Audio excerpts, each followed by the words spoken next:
Going to work at Chrysler. Before I gave up on being a con man, that is to say, being my father only better, his lifelong dream, I thought of factory work as beneath me, ass up, head down labor, as my dad referred to it, to be avoided at all cost. But now I was through and had to find a real job. I had a wife and 3 kids to support. I had a friend who worked there get me an employment application at the Chrysler Shayland Electrical Plant. My status hopes were dashed when, after receiving it, they offered me a job on the floor. I worked in power steering housing. They weighed 15 pounds apiece, and I had to lift 2 at a time and place them on an overhead conveyor. I thought I would die before lunch, but I lasted somehow through the day and through the week and on till I could transfer 3 months later to a safer job. I went to my first union meeting, Local 1226. Its president, Buford C. Holt from Tennessee, who very quickly became my mentor and friend. He sent me to UAW summer school up at Purdue, and I learned how to engage in the political affairs of the union. Buford went up the ladder and I followed. I became editor of the union newspaper, and he went on to the region office as a service representative. He became political chairman and lobbyist. I became his assistant lobbyist. We worked together for years. He became a well-respected community leader. I went to work for Robert Kennedy. He started the Health Foundation. I now serve on its board. And so it goes. Buford died a few years ago. He was the only hillbilly socialist I ever met. He still influences me, and I will always be grateful to him. Hell, factory work ain't that bad.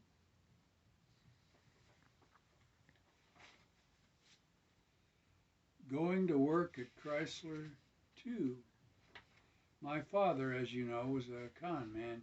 His idea of success was to have a lot of money and not work. I grew up with this ideal as my guiding principle. Oh, also I was trained to be my father, only better, an abstraction but constantly with me.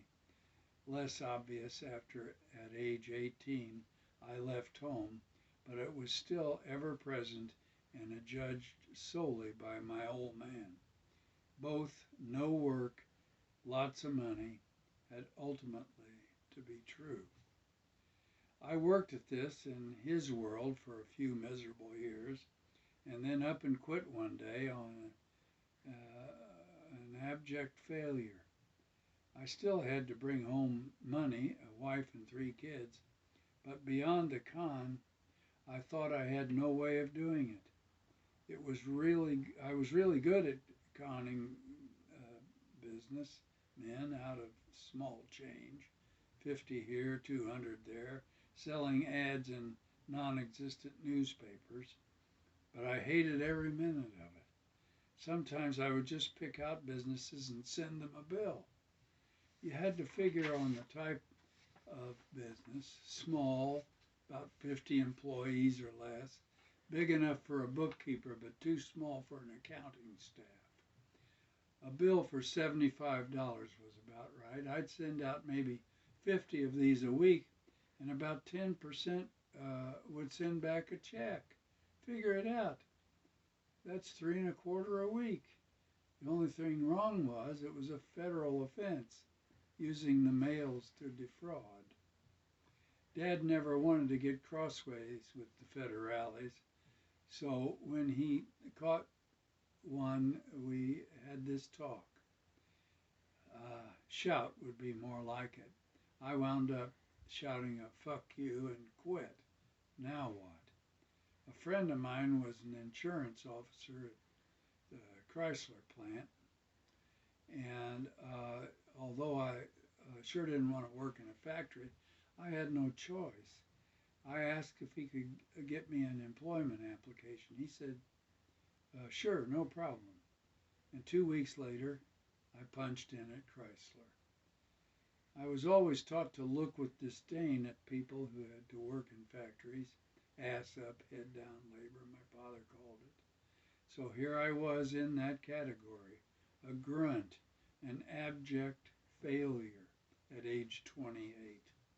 I was assigned to the power steering housing department and was required to lift 30 pounds. That's 2 times 15, 1,200 times a day. That guy in the song with the line about 16 tons was a piker. I loaded 18. It's a long story, but after a few days of almost quitting, I actually got used to it. My first paycheck netted $109. I used to make that in the morning, but I was glad to get it. About 2 weeks later, I went to my first union meeting, UAW Local 1226. I'm still a member, although the plant closed years ago. I sat down next to this black dude. It was his first meeting, too. That was 50 years ago, and we're still friends. His name was William Oliver, or Duke, as his friends called him, and is the oldest serving member of the Indianapolis City Council. Duke and I were really turned on by the union president. His name was Buford Holt, and he became my mentor. He is the only hillbilly socialist I ever met.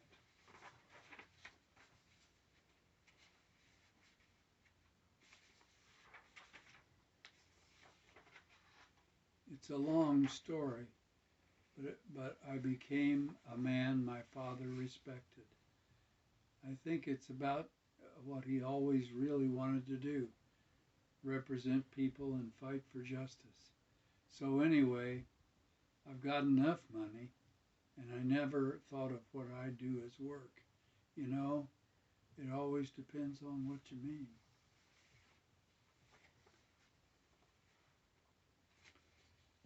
S.R. Jones.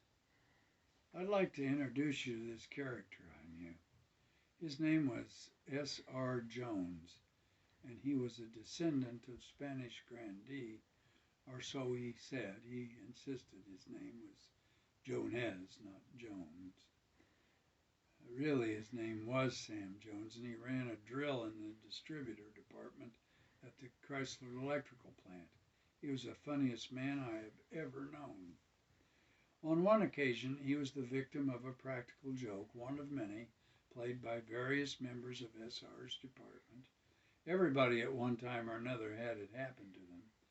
A piece of paper was taped underneath his metal bench and surreptitiously set afire. It took a moment or two before he felt the result, but when he did, he came off that stool like a redstone rocket. It actually scorched his pants. His verbal response was instantaneous and threatening. He scowled at us in a semicircular evil look in his eye and said, "I will find out who did this, and when I do, he will go forth." Sam talked biblically sometimes. He will go forth wearing one glove. You had to be there.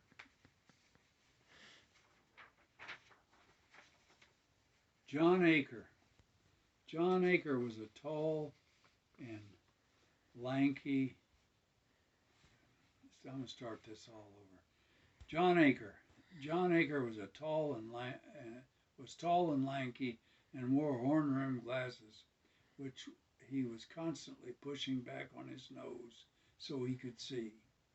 He worked in a lab at Chrysler, and we met at a union meeting of UAW Local 1226, of which we were both neophyte members. At the end of the meeting, the presiding officer asked if anyone was interested in attending summer school which was held at Purdue that year.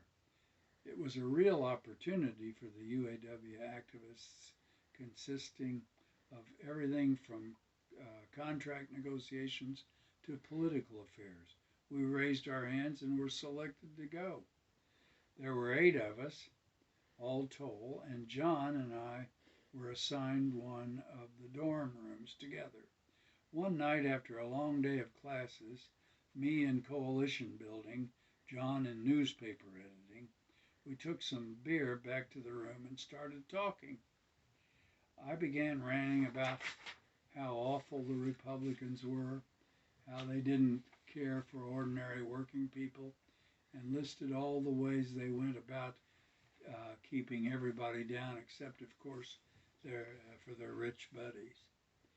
He agreed and began his own rant. We were perfectly suited roommates. He liked beer almost as much as me, and we agreed on every important issue. I finally said, along about 1 a.m., "You know, I'm actually a socialist." At which point he got out his billfold and said, "No, you're a wannabe. I'm a socialist," and flipped his SP membership card on me. It, of course, was read, and I was squelched. We became lifelong friends and comrades. Yes, I joined the party. And we went back to the local to change the world. He became editor of our paper. I became political chairman. And my activism actually began long ago when John flipped his card.